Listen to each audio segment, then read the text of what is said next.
महाभोगा महेश्वर्या महावीर्या महाबला महाबुद्धिर्महासिद्धिर्महायोगेश्वरेश्वरी महातंत्र महामंत्र महायंत्र महासना महायागक्रमाराध्या महाभैरव पूजिता महेश्वरं महाकल्प महातांडव साक्षिणी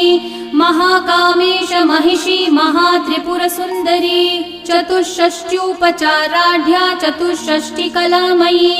महाचतुष्षष्टिकोटि योगिनी गणसेविता मनुविद्या चंद्रविद्या चंद्रमण्डलमध्यगा चारुरूपा चारुहासा चारुचन्द्रकलाधरा चराचर जगन्नाथा चक्रराजनिकेतना पार्वती पद्मनयना पद्मराग समप्रभा पंचप्रेतासनासीना पंचब्रह्मस्वरूपिणी